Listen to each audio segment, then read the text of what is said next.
Halo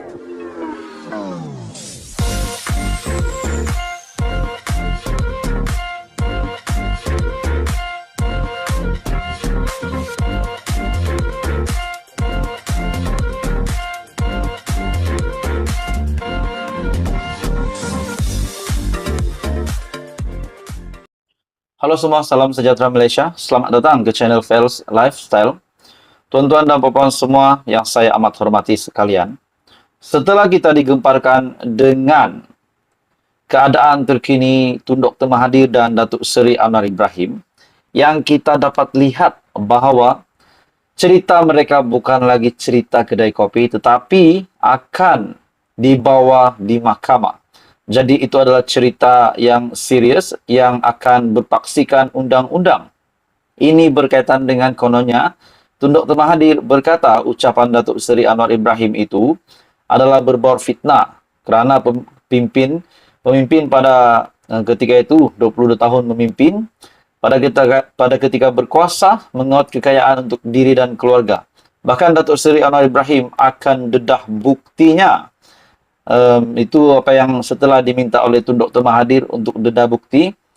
Akhirnya Datuk Seri Anwar Ibrahim pun berkata, dia minta bukti, saya akan bagi bukti. Jadikah adakah Tun Dr. Mahathir akan checkmate di mahkamah? Kalau benar Datuk Seri Anwar Ibrahim ada buktinya, seperti yang kita tahu, Datuk Seri Anwar Ibrahim adalah memegang platform Kementerian Kewangan hari ini. Nah, hari ini pula saudara-saudara, kejutan besar untuk Mahyadin untuk Perikatan Nasional. Selepas dalam satu artikel mengesahkan berkaitan dengan keputusan mahkamah, perbicaraan kes saman fitnah Anwar ke atas Muhyiddin pada Ogos 2024. Saman fitnah Perdana Menteri Anwar Ibrahim ke atas bekas Perdana Menteri Muhyiddin Yassin telah ditetapkan selama 9 hari bermula pada Ogos tahun depan. Peguamnya Sankarane hari ini mengesahkan bahawa Mahkamah Tinggi di Kuala Lumpur menetapkan tarikh perbicaraan pada 5 hingga 7 Ogos, 12 hingga 14 Ogos, dan 26 hingga 28 Ogos pada tahun 2024. Nah, bagi saya ini satu keputusan mahkamah yang pasti menggemparkan Mahyadin Yassin dan juga seluruh kepimpinan Perikatan Nasional.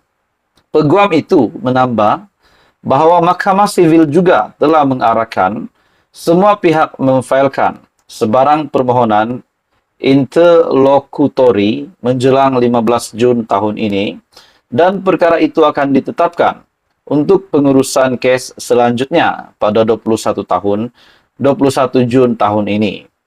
Sankara bercakap selepas pengurusan kes tindakan sivil itu di hadapan Pesuruhjaya Kehakiman Ros Mawar Rozain awal petang ini. Muhyiddin yang diwakili Peguam Cheh Tan Jetwani dan Ivy Shu, Peguam Jaden Punwai turut mewakili Anwar. Pada 20 Disember tahun lalu, Anwar memfailkan saman fitnah terhadap Perikatan Nasional berhubung dakwaan. Kononnya, dia menerima RM 15 juta atas khidmatnya sebagai penasihat ekonomi Selangor. Plaintiff mendakwa defendant memfitnahnya melalui kenyataan yang dikatakan dibuat semasa ceramah PN pada 5 Disember tahun lepas. Dalam pernyataan pembelaannya yang difailkan pada 17 Januari tahun ini, Muhyiddin antara lain mendakwa Anwar sebagai Perdana Menteri tidak seharusnya tersinggung dengan kritikan dan pertanyaan yang sah semasa ucapan politik. Dalam jawapannya yang difailkan terhadap pembelaan Muhyiddin, Anwar membalas bahawa defendant sepatutnya tahu lebih baik daripada membakar sentimen yang pengundi dengan kenyataan yang didakwa berniat jahat dan berunsur fitnah. Nah, saudara-saudara, kalau di sini keputusan mahkamah ini dapat membuktikan, perbicaraan ini dapat membuktikan bahawa memang Mahyadin bersalah. Kalau beliau memang bersalah, adakah Muhyiddin akan dikenakan tindakan? Ataupun mungkin Muhyiddin juga boleh dikenakan tindakan undang-undang ataupun hukuman penjara dan mungkin tindakan undang-undang yang lain. Jadi saudara-saudara, bagi saya ini satu kejutan besar untuk Muhyiddin Yassin. Jadi saudara-saudara, bagaimana pula dengan status beliau sebagai Presiden Bersatu? dan pengerusi Perikatan Nasional kalau benar beliau memang didapati bersalah. Nah, itu menjadi persoalannya. Jadi apa komen Anda? Teruskan bersama di dalam channel ini. Jangan lupa tekan butang like, share, dan subscribe. Halo semua, salam sejahtera Malaysia. Selamat datang ke channel Fels Lifestyle. Tuan-tuan dan puan-puan semua, setelah kita digemparkan dengan, saya boleh katakan, mungkin salah faham di antara Anwar Ibrahim dan Tun Dr. Mahathir ataupun pergaduhan.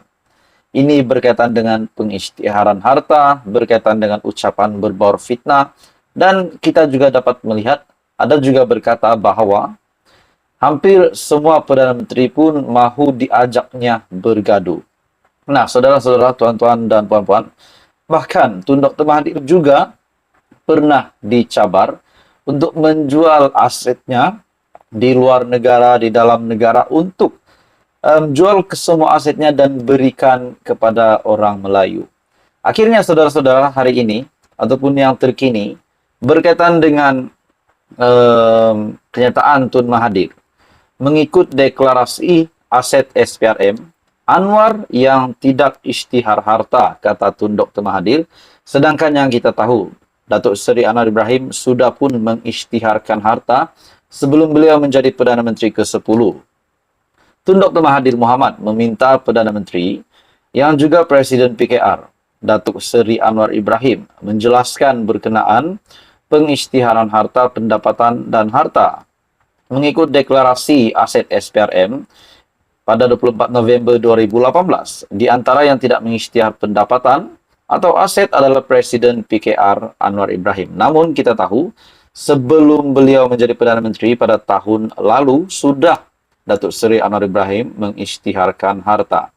Nah, persoalannya berkaitan dengan kenyataan yang ditujukan kepada Tun Dr. Mahathir, adakah beliau akan menjual asetnya di luar negara ataupun mungkin dalam negara seperti mana yang dicabar oleh kepimpinan dari kerajaan sebelum ini? Kalau saya tak silap, ada dinyatakan di dalam sebuah artikel Syahbudin.com. Dr. Mahathir juga memaklumkan beliau telah mengisytihar harta sebanyak RM32,35 juta yang merangkumi 3 buah rumah serta aset-aset lain. Apa yang menjadi persoalan saya? Seperti apa yang dicabar oleh terhadap apa yang cabaran yang diterima oleh Tun Dr. Mahathir, adakah beliau sanggup untuk menjual aset-asetnya, termasuk di dalam artikel sebelum ini menyatakan hotel, kapal untuk diberikan kepada Melayu. Ada juga yang kata semasa beliau menjadi Perdana Menteri, Tun Dr. Mahathir semasa menjadi Perdana Menteri dilihat seperti apa yang dibuat oleh Anwar Ibrahim hari ini adalah salah. Bahkan Datuk Seri Anwar Ibrahim juga pernah membuat pendedahan, mencabar Tun Dr. Mahathir. Kalau saya tidak silap, memang Datuk Seri Anwar Ibrahim yang membuat kenyataan tersebut melalui satu artikel dari Syahbudin.com. Mencabar Tun Dr. Mahathir untuk menjual asetnya dan diberikan kepada orang Melayu. Nah, saudara-saudara, hari ini pula ataupun yang terkini, Dr. Mahathir memaklumkan telah mengisytihar harta sebanyak 32,35 juta yang merangkumi 3 buah rumah, aset, serta aset-aset yang lain. Dan mengikut rekod, Anwar sebelum menjadi Perdana Menteri pernah mengisytiharkan harta sebanyak 2 kali pada tahun 2019 dan 2022. Jadi sudah terjawab pun pada tahun 2019, Datuk Seri Anwar Ibrahim sudah mengisytihar harta, pada tahun 2022 pun sudah. Di mana ia melibatkan aset bersih sebanyak 11,2 juta, merangkumi 10,4 juta adalah daripada pemilikan 4 unit hartanah yang dibeli antara 2005 hingga 2022. Jadi saudara-saudara, tuan-tuan dan bapak semua, apa komen Anda? Kita menantikan keputusan terkini perbicaraan di antara Datuk Seri Anwar Ibrahim dan Tun Dr. Mahathir pada 31 Mei di mahkamah nanti. Jadi teruskan bersama di dalam channel ini. Teruskan bersama di dalam channel ini untuk info yang seterusnya, info yang lanjut. Jangan lupa tekan butang like, share, dan subscribe.